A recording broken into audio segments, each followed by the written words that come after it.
come check out great deals on Cyberfrog and All Caps Comics merch on our eBay store. We ship within 12 hours. Come see us.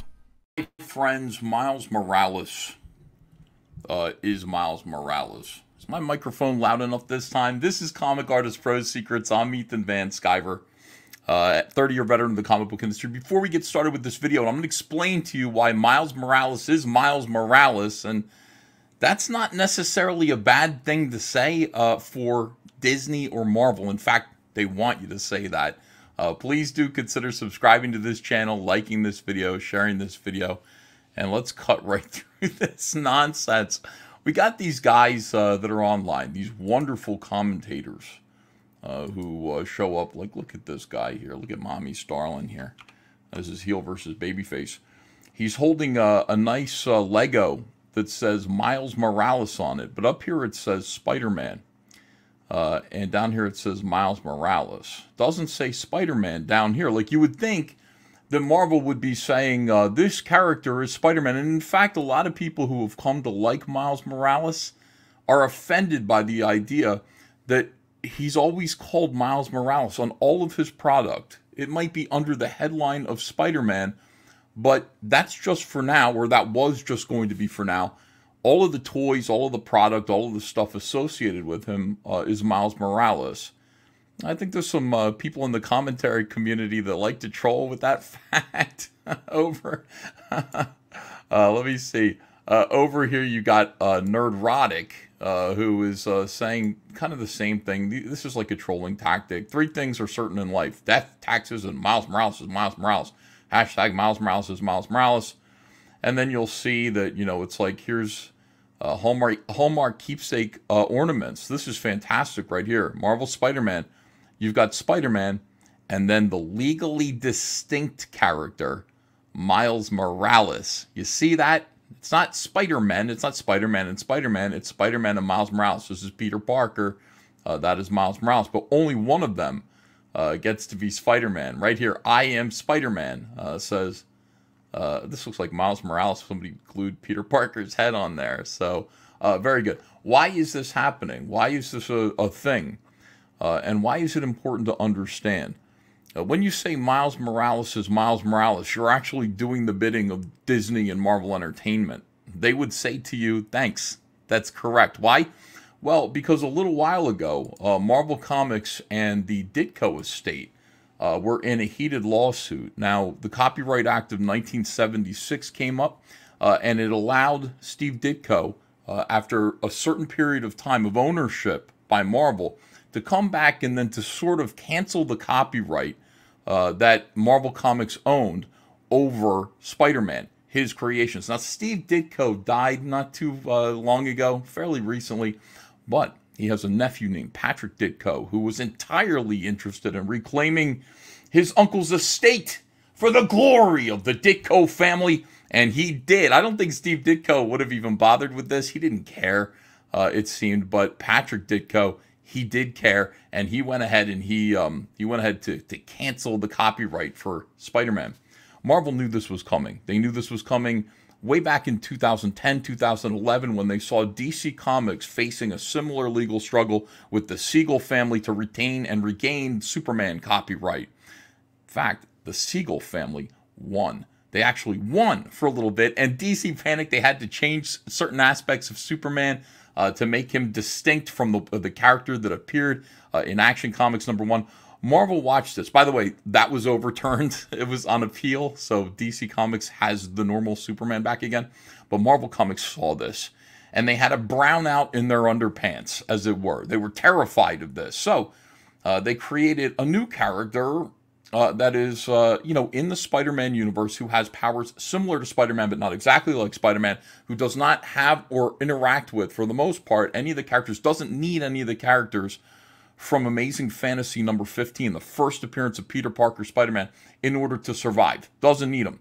And then they set about to develop this character. The great thing about him was they decided to make him black. He's well, is he half Puerto Rican or something? A brown-skinned character. And therefore they were able to present this choice that they made with some pride and integrity. They were able to brag about it and show that This meant that they were good persons. We're trying to have a Spider-Man that represents everybody. Now there's going to be a Spider-Man that black children can look at and say, he looks like me. And all these things. And whether or not that's true is irrelevant. The entire point of Miles Morales was to have a fallback character version of Spider-Man in case the Ditkos won their lawsuit. Marvel countersued the Ditkos, saying this was work for hire. You cannot sue us for copyright cancellation here. That lawsuit went on, and it really looked like the Ditkos were going to win. But what happens when one side looks like they're going to lose a lawsuit is they settle. Okay, they were kind of encouraged to settle with the Ditkos. The Ditkos were able to get exactly what they wanted out of Marvel, and Marvel is now okay. They've got they do have Amazing Fantasy 15. They have Peter Parker. They're going to stop denigrating Peter Parker, I'm sure. And what you're going to see, let's just say they lost. In the case that they lost, they would have Miles Morales. They would have this character here who looks a little bit like Spider-Man, but he isn't. He's legally distinct. We might name him something different. We might name him Arachnid Boy or Arachno or something like that, and just let him be the new Spider-Man of the Marvel Universe, legally distinct from Amazing Fantasy, the Ditko's version of Spider-Man. Copyright, trademark, Marvel Entertainment. That's what would have happened. And I want you to imagine this scenario. I want you to understand that, like, let's just say that somebody owned, let's just say that IDW, which I think used to have the rights to publish the Power Rangers comic book, had a character named, Bob Jones. And Bob Jones was he was wearing a purple suit that looked just like a Power Ranger, and he hung out with the Power Rangers, and he had his own friends, and they had their own names, and they all wore other colored Power Ranger suits. But he never said, I am a Mighty Morphin Power Ranger. He just said, my name is Bob Jones. And everybody understood him. Readers understood him to be a Power Ranger. You understand that because IDW owns the Power Rangers. They're putting out Power Rangers comics. This is a Power Ranger character. But he's not. He's Bob Jones, legally distinct from the Power Rangers, bearing no resemblance. Any resemblance is a coincidence. This is Bob Jones, owned by IDW now. But everybody understands him to be a Power Ranger. You see what they did there? That way, if IDW ever lost the Power Rangers, they could retain Bob Jones and still keep the Power Rangers forever, and they would own it. They just could never use the word Power Rangers, but it's already in your head. So these guys are out there laughing. Miles Morales is Miles Morales. Ha ha ha, he's not Spider-Man. He could never be Spider-Man. And Disney, to that, would say, exactly. Thank you, boys. Thank you for doing our work. In fact, we might, if we ever go to court, show you with your tweets saying Miles Morales is Miles Morales, and it'll help us beat the Ditkos. So thanks, guys. Anyway, let me know what you think of this video. Is Miles Morales Spider-Man now? Now that they've actually settled the lawsuit and Marvel is able to move on, the Ditko estate won. They forced Marvel to settle. That's a big L for Marvel. Ditko estate wins. But Marvel does they paid for the right to continue using Spider-Man. Are they going to start calling Miles Morales Spider-Man? Let me know in the comments below. I love hearing from you guys. I love it. I read all of your comments, and they make my day. Let me know in the comments section below. Please like, share, subscribe. You're only going to get the very best commentary here from people who, a person who knows what he's talking about. Thanks, everybody. See you again soon with another video. And here is, check this out, Cyberfrog 2 Wrecked Planet. Ready? Begin.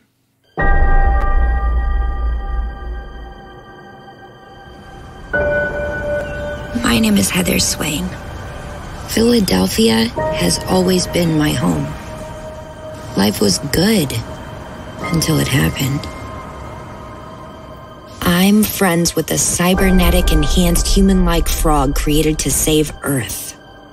Nobody appreciated or understood him, but I did.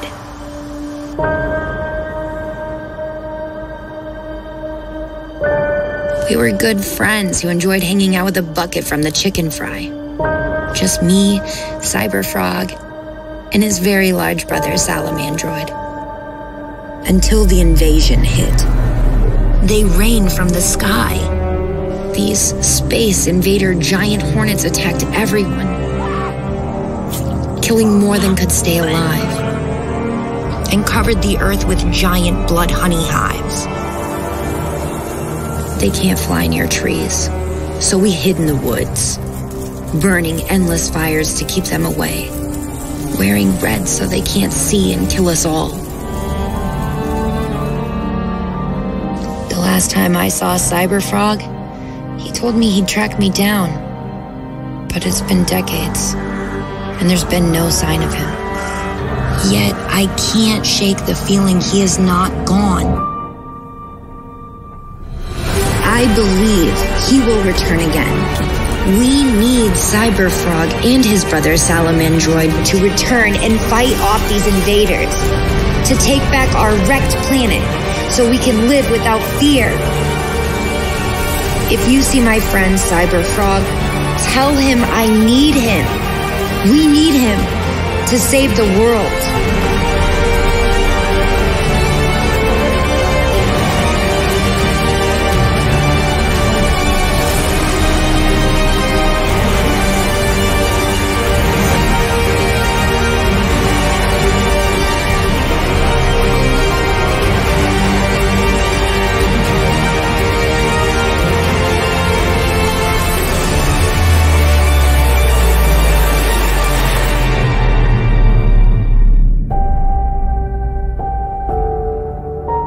This is Cyberfrog Wrecked Planet.